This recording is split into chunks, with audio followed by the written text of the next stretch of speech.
bakunzi bacu ba Burundi Blessed Family TV, twarumvise yuko umenga aho bariho imizimu abantu bapfuye bagarukira abandi bantu.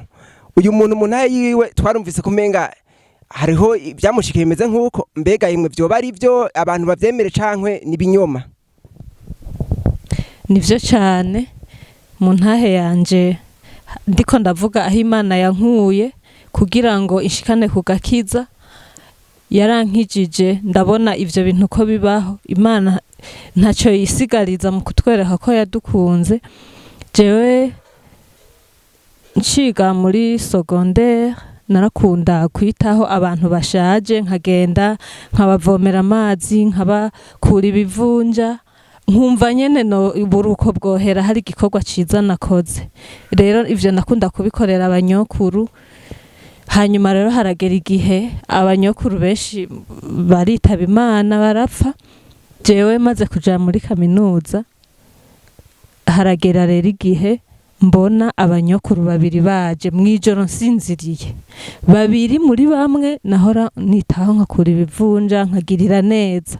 Bantu b'Imana nagira ndababwire ko imizimu abantu bapfuye ntaco dupfana, ntibibuka ivyiza twabakoreye. Hanyuma baraza ari babiri barambwira bati vyuka tugende. Hanyuma nanje ndavyuka ndicara, baca bambwira ngo kuteba, kubera ikuteba. Nza mbona basokoro ya Kanyundo barakanura amaso cane bagira bamponde. Sinzi ingene nibutse izina rya Yesu, ca ndavuga ati mw'izina rya Yesu nimumva imbere ntaco tugipfana. Nza mbona ubwo nyene baragiye, sinasubiye kubona aho baciye. Naho nyene sinari sinziriye cane, ndagira ubwoba cane. Umuntu turyamanye ndamubwira ati vyuka umfashe gusenga. Nagira ndababwire ko izina rya Yesu ari izina amadayimoni atinya, imizimu itinya. Iryo zina niryo twakirijwemwo. Uzovuga ngo Imana Imana Imana, ivyo ntaco amadayimoni bizoyabwira kuko Imana ni nyinshi. Izina rya Yesu ryonyene ni wagirirwa ubuntu kagibuka niryo rizogukiza. Ico gihe ndagishima Imana cyane kuko jewe kugira nibuka iryo zina subuhinga nakoresheje, sinari bwanakizwe. Imana yashatse kunkura aho hantu kugira inyereke urukundo inkunda. Ndatangazwa cyane n'ukuntu nibutse iryo zina gusa, numva birandenze. Ndashima rero Imana. Ico gihe nca ndasenga, no turi kumwe twari turaranya aramfasha, turasenga ubwo abanumva buraheze, nca ndasubira ndaryama. Ariko nagira ndababwire ko imizimu ibaho kandi iza itarabiye ngo ujya twarakundana ngo ujya yarangirira neza.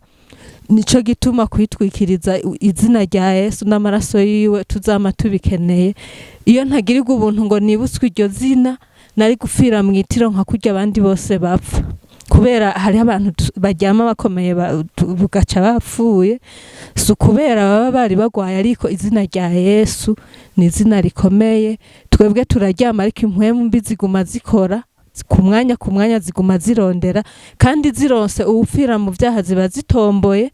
Nanje naragiriye ubuntu ndibutswe izina rya Yesu kuko afise aho yarashaka kunshitsa, kuko yarakeneye ko nzopfa narakijijwe naramwakiriye.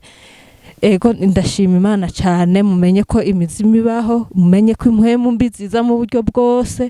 Mwame mumenya ko izina rya Yesu ari ryo rya mbere ridukiza ivyo vyose tugwana bitagira inyama n'amaraso. Murakoze.